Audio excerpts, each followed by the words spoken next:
Oh my god, where am I? What's happening? Why am I tied up? You must make another anime theory. What?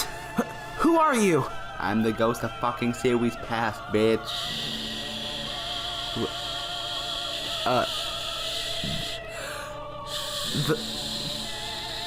Could you not? Fine then. So what the fuck is that? I try to revive people's old series by spamming them in the comment section. No, not the comments! Alright, what do you want from me? Just make another anime theory. That is all you must do. Okay, that doesn't seem so bad. Can you have a Krillin Destructo Disc, please? Yeah, I can. Thanks, man. Alright, I'm gonna go bug Game Grumps to finish Sonic 06. I don't care if John isn't there. You can make it work. Oh shit, he didn't untie me. Fuck. Australian kiss. It's like a French kiss, but from down under.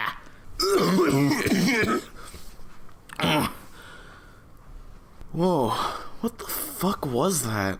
Editor, edit that out with your editorial skills. Fine. Anyways, welcome to Anime Theory, the show that has been dead for like 7.5 months. And if you couldn't tell from the little opening tidbit and the thumbnail and the title and, well, you get it, it's Krillin. We're talking about Krillin.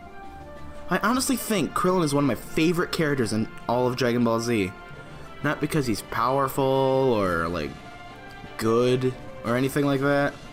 In fact, he's really not great in comparison to everyone else.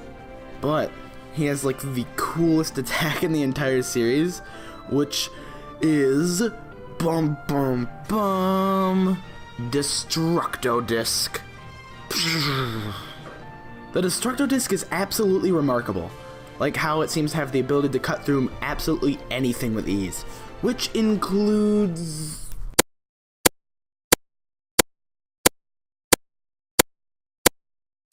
Whew. So, today we will figure out how strong it is. Alright, so let's break down the Destructo Disc. It is created from key energy, like all of the blasty attacks in Dragon Ball. And from what I can understand, usually the attack strength is directly proportional to the person's power level. Except for a few, where the person's power level seems to be multiplied and becomes much stronger. This sounds similar to Piccolo's special beam cannon. But the difference is Piccolo condenses his energy into one spiraling beam, while Krillin allows his energy to flow almost freely in a more disc-like shape. And since Krillin has a lower power level than Piccolo, which is an estimated guess, but I figure I'm correct on this notion, their attacks would be able to do around the same damage. But we're not here to talk about Piccolo. Fuck that. Back to Krillin. Alright, so for reference, we're going to be using the part in the Saiyan Saga where Krillin throws his Destructo Disc at Nappa. In that part, Vegeta yells at Nappa to get out of the way. He's like, fucking move! The Giant Blast! Fuck! As if he knows that Nappa can't just brush off the attack like it has with many others that people have already blasted at him. Even though it's just Krillin. Like, look at him. Weak-ass motherfucking piece of shit! And then after he dodges it, it slices perfectly through the mountain. No, I mean perfectly. It expands to the perfect cutting size around the mountain and just cuts through. This may get weird on the math, but just follow me on this. So, do you know who was able to seriously hurt Nappa? That's right, Vegeta. Actually, scratch that, he kind of killed him. Looking back, that was kind of uncool, man.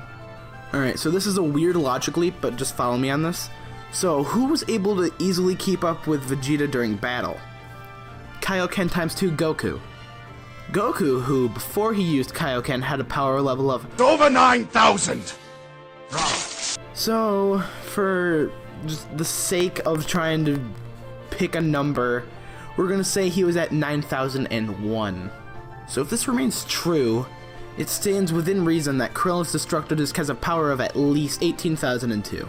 Yes, this is a really weird way to estimate power levels and whatnot, but we're trying to measure how strong a disc of energy is that is inside an anime where people are named after clothes and food, and talk almost 90% of every fight.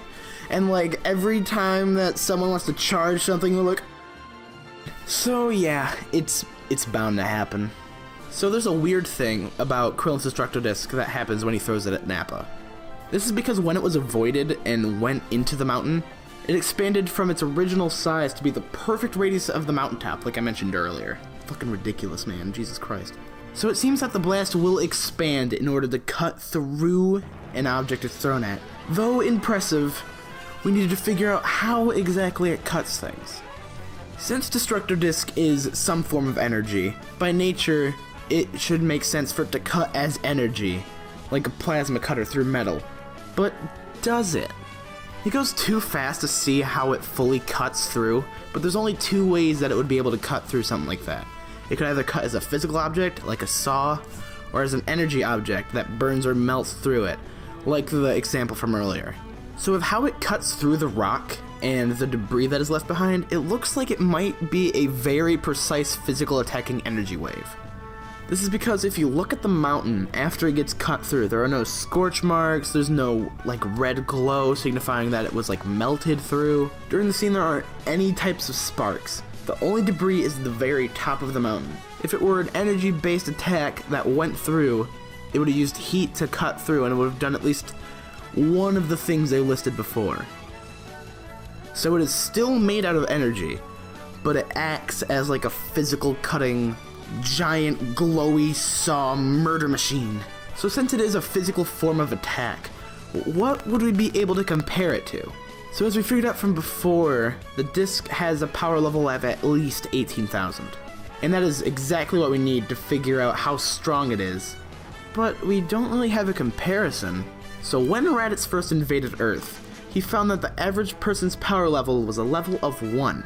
But as the average power level of a person is 1, and with our first invasion into the internet, we found that the average person is able to lift about 136 newtons, which scales to about 87 pounds of force. So then what would be a power level of 18,000? Well, if we just solve for x, we would get about, drum roll I guess, why not?